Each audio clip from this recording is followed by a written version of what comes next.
Madam President of the General Assembly,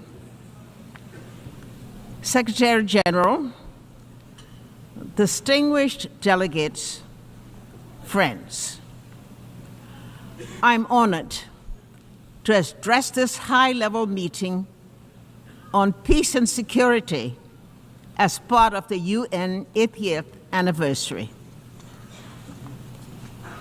80 years after the founding, we must recommit to the Charter, to our common security, to the belief that nations can choose dialogue over destruction. We begin in Africa, our shared cradle of resilience and hope, where democracy is weakening, where fractures across borders from Sudan to the Sahel to the Great Lakes strain our regional architecture. Yet, across Africa, communities stand up to extreme violence. Regional bodies mediate transitions, and women's groups negotiate truces when the state is distant and humanity is near. We have learned hard lessons. Prevention costs less than reconstruction. Reconciliation is a process, not an event. Peace agreements require institutions and citizens to be real. When guns fall silent, skills training, jobs, justice, and dignity must follow swiftly. Liberia's story illustrates UN-led progress and success. The largest peacekeeping force joined Africa's forces to disarm fighters, support elections, reform security institutions, and create space for reconciliation and growth. India's all-female formed police unit strengthened protection and public trust.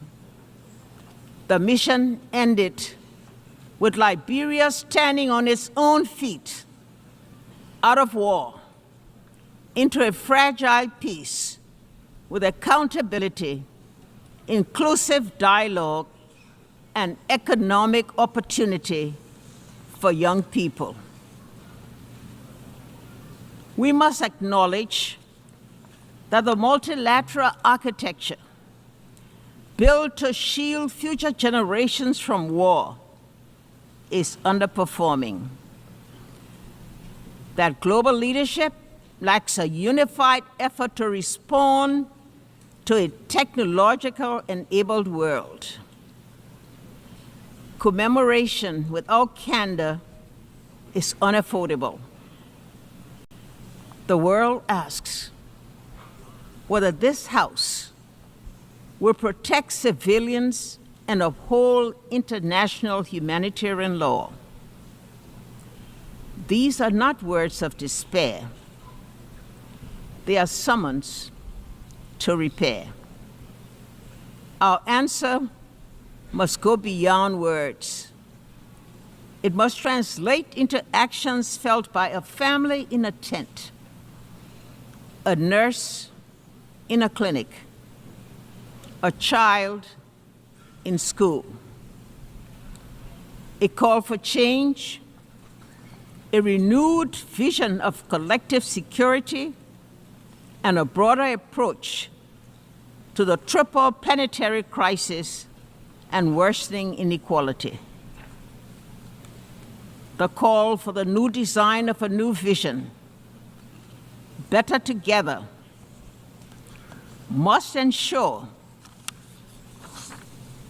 immediate protection of civilians, finance for conflict prevention, proposals that pay real people, leaders who are audible and accountable, women at the table, with budgets that guarantee their participation in all peace negotiation delegations, and the de-weaponization of the information space.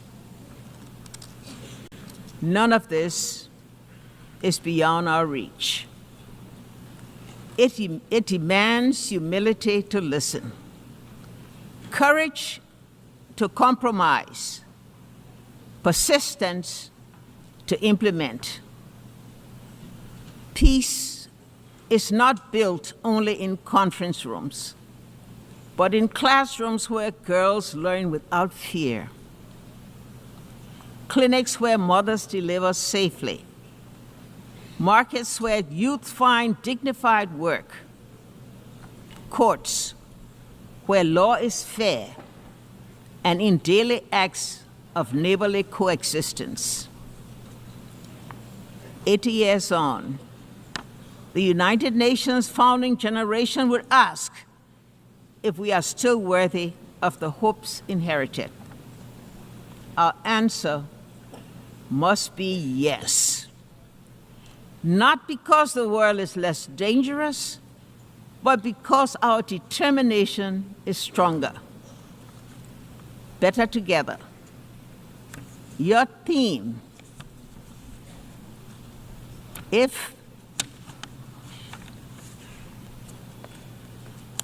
better together, your theme,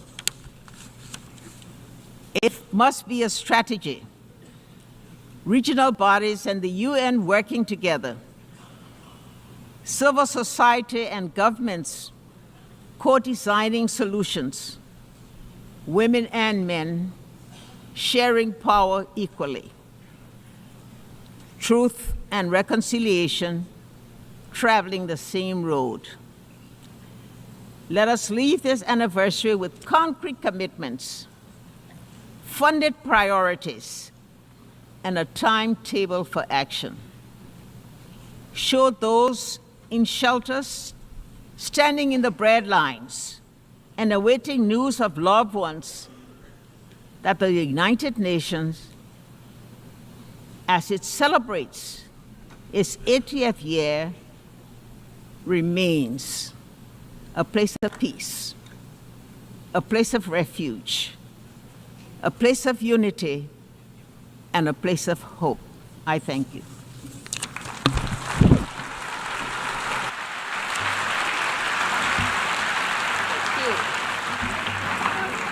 I thank Her Excellency Ellen Johnson Sirleaf for your strong and wise words.